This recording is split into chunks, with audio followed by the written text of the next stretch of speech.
Most people are out there, they're getting involved in real estate, particularly if they're looking at no money, no credit deals. They are looking for kind of that silver bullet, if you will. So there's a couple angles out there. There's wholesaling, which is really investment 101. You know, you're going to make maybe $2,000, $3,000, $4,000 per deal. Obviously, pink. However, a subject to is kind of the best of both worlds. So on an executive lease purchase, you're making substantially more money, but it really is the short dollar. So nothing wrong with making $10, $12, $15, $20,000 a pop. But what we love about the subject to model is you actually are owning the asset. Now, while the owner is staying on title under the mortgage, title transfers to you. And really it's for folks that can be fairly risk averse. Now, there's some money out of pocket, and we're going to talk about that here today. So that being said, welcome to the VIP Financial Education YouTube channel, where we help you go further, faster, financially. I'm your host, Michael Mathe. Guys, it's my pleasure to introduce Mr. Scott Ulmer. Been on the channel a handful of times with us before. He's my partner with Little Pink Houses of America. We'll drop the links to that below if you guys want more information on that business in a box. Not what we're here to talk about necessarily today. Subject to, Scott, kind of break that down. If they haven't seen the previous videos, what is that? What does it mean? Yeah, so subject to, and thank you for having me on, always a pleasure, it's a strategy where, as you said, the title to the property transfers legally, and yet the mortgage that is under the seller's name that they're personally responsible for remains in place. So you agree to take that over, you're buying the home subject to the underlying mortgage remaining in place. So the phrase comes just from that. And big question is, why would sellers do this, right? Why would a seller knowingly give you their home legal title, which takes them 100% out of any sort of ability to have the title back should something happen to you, yet leave their mortgage in place that they become fully, that you become fully responsible for without any personal liability. So definitively or definition-wise, that's what it means. It is a great strategy for the right folks because, as you say, you get paid all along the way. Up front, you get paid in cash flow, and then the best part of subject to is you actually own the asset. So you have legal title without any sort of out-of-pocket cost. At least that's the way we like to try to do them. But at the end of the day, you're getting a house basically for free, and tough to beat that. Yeah, no, it's definitely tough to beat that, getting a house for free. So, you know, what we love about executive lease purchase and these no cash, no credit deals is obviously you're never putting yourself on the hook. Now with this, and we'll dive in subsequent videos about there being obviously some expenses, some out of pocket with title transfer and whatnot, but you ultimately own the asset, whether it's $100,000, $200,000, $300,000, $400,000, $500,000 house, that's yours, yeah. Right? So, my question would be, and I've been in the game for a long time, and others that are out there that are responding, they're giving us comments, they're giving us feedback, giving us emails. Why is this not more prevalent? Is it because it is so technical?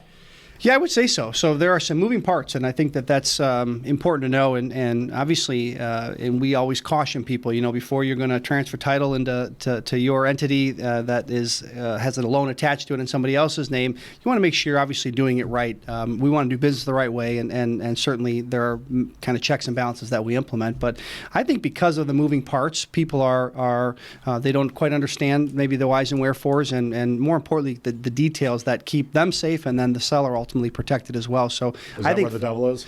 The devil lies in the details. That's right. That's right. But that's probably the biggest reason. As you said at the outset, there's a lot of white noise out there, people that give you maybe some of the basics on subject to, but I think the details are why people maybe shy away from it. So it's a unicorn in our world. We see a lot of interest in it, as you know, and I think it's because we have the know-how how to take these down, and with the right market conditions, which we think are forthcoming at some point in the near term, these are really a great strategy to have under your belt with the right market conditions. What's a market that this would be a great fit for, Scott? Yeah, so and we are seeing as far as conditions go. Sure. We've been, just as a sidebar, we're seeing conditions cooling off a little bit too. Longer days on market, more amenable to different offers and types of offers, and whereas just 30 days ago we were seeing a lot less of that. So you look at this, the facts of the environment in the market right now.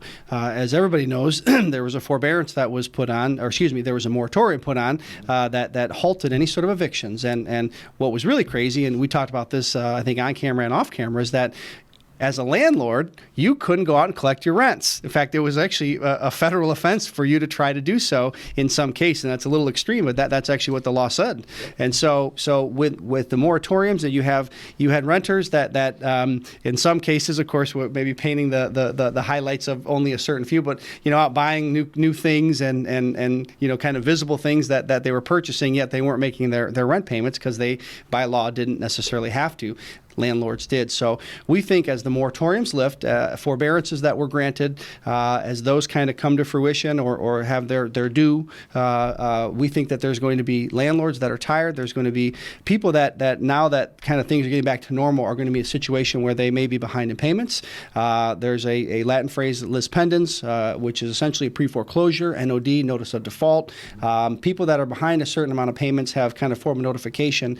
That's really a great target, the pre-foreclosure. People that some cases have equity, some cases don't. And again, you're getting a free house at the end of the day. So it's great when you have a lot of equity, but we've made them work when they don't have a lot of equity today. Time is your friend in that situation. So, but I think looking at the statistics and the facts of the market conditions today, moratoriums lifted, forbearances kind of running their course, I think we're going to see a lot of opportunities here in the coming weeks and months for potential sub-2 sellers. If I'm just kind of a person that's looking to get into this, maybe sticking the toe in the water for real estate, when you say who to identify, how to identify them, if you could kind of go down that yeah, rabbit hole sure. a little bit. So if sub-2s are of interest, and certainly there's some great opportunities we think forthcoming, understanding that, and I'll just say it in very layman's terms, folks that are behind a few payments really are a great demographic for sub-2s. There has to be a motivation of the seller in some way for them to deed the home to you and leave the mortgage in place. And when they're getting ready to lose it, maybe to foreclosure, and whether there's equity or not, that's something that most want to avoid. And so there are list brokers out there where you can buy lists. So wherever you live, you want to choose a zip code, maybe a couple zip codes, pockets of homes that might be decent areas, decent schools, and kind of middle of the road is something that I always feel is kind of the average. You can get a lot of folks in that middle of the road demographic that may be behind in payments. List brokers can identify who is in list pendens, who is has NODs, and they can do very basic mailings that let the homeowner or the landlord know that you're out there, that you buy, and ultimately they have all the verbiage together. You don't have to create the verbiage. They've got postcards and letters pre-made, but identifying pre-foreclosures in areas and pockets that you want to work in, and having some direct mail dropped, you can do it in kind of smaller quantity so it's not cost prohibitive. That would be really the best starting point, I would say, to just kind of get out there and shake the tree, see what's available. Are there services out there that you're familiar with, that you've had good experiences with, that you could recommend to the audience right now? Absolutely. So we like REI Print Mail is a great mail house. We use a program also called Freedom Soft that does a lot of stuff, very, very good functions. But for direct mail, REI Print Mail is who we like to recommend. They do a great job. And again, what's nice about them is not only do they have everything pretty much pre-made for you, you don't have to create all the buzzwords and phrases, but they actually have coaches that will coach you through who you're trying to target and how the best get them. So that's a nice value that they don't charge for, having coaches available. So it sounds to me like this is solving a problem, which a lot of times in real estate, particularly in distressed real estate, is how that works. So if you could kind of break down what that problem is and what the solution is. So how do you kind of pair those two together?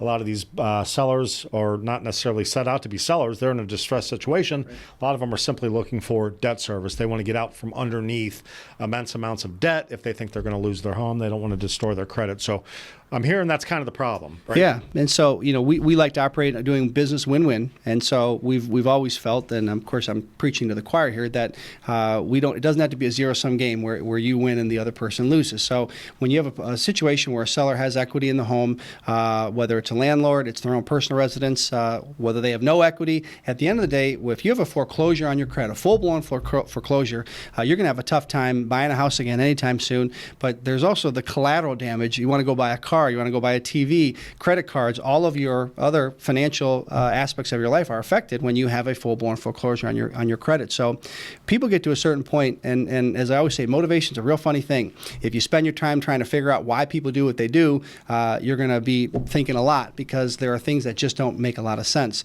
People that have essentially relegated to the fact they're going to lose the home, that they are going to lose the equity, that now they just don't want to have that full-blown foreclosure on their credit, you can come in and offer a solution where you'll catch up the payments.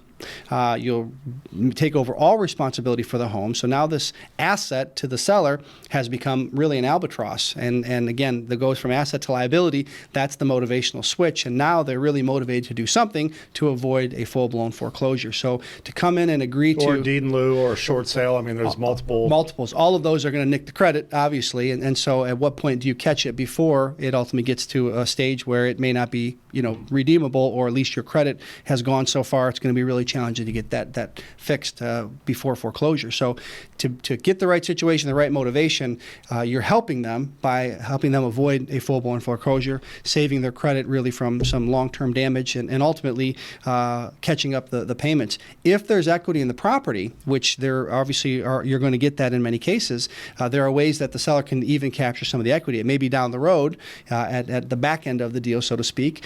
There are times where if there's enough equity, it may make sense to come out of pocket a few dollars to give the seller some walk-in money.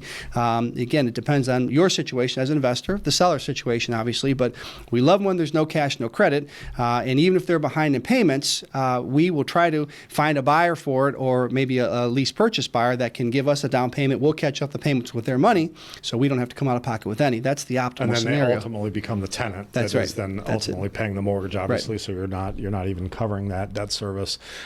Interesting. I love the model. Love the model. Love the model. Can't say that enough, guys. It's going to be really prevalent with what's coming up here. We talk often on the channel, again, about reading these tea leaves, this trend. And guys, when people are upside down, they will do some things. You might be watching this video right now and think, why the heck would someone transfer title of their home and still stay on the mortgage? We get that question often, and it's circumstance. I mean, period. So, put yourself in those shoes, and you might not make the exact same decision. Guys, this is not for everyone as a seller. It's not a needle on the haystack scenario. It's going to be a lot more prevalent, obviously, as people get behind on payments. But we have done a lot of these deals. So it is possible. You just need to know how to do them. Again, if you want more information from Scott and his team, pink@VIPfinancialeducation.com. That's pink like the color at VIPfinancialeducation.com. Guys, drop that thumbs up below if you like the information that you have heard so far today. Again, if you are a subscriber, welcome back to the channel. We love having new like-minded people on the channel as well. So if you're not a subscriber, go ahead and hit that below. And of course, always hit that bell notification. It's going to give you heads up when we bring more information like this on the channel. Experts like Scott, other folks in banking, real estate, obviously those are kind of our fortes, credit, all of those things we're going to continue to bring back here on the channel. But we love the feedback. Please drop comments below as well. Thank you for joining us again on the VIP Financial Education YouTube channel, where we talk about all things credit, capital, and cash flow. Until next time, guys, thanks for joining us. Make it a great day. Take care.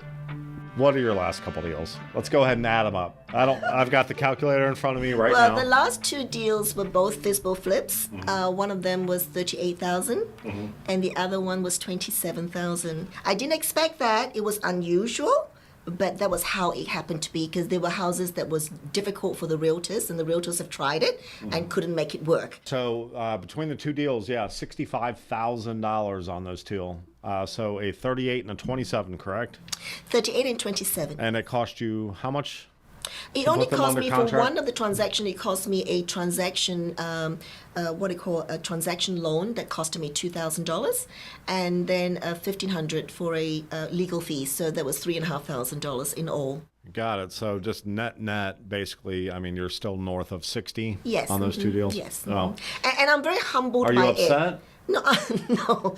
I'm very humbled by it because I didn't expect it. Come on, we don't expect it. If I could get 10, 15, 5, I'll grab it any day for a FSBO flip, right? It just so happened that circumstances are, and we learn to articulate the best for all parties. Yeah. In the end, nobody questions me how much I make or is unhappy, because they're happy with what they're getting, Yeah, so. Sure. Okay, so we're going to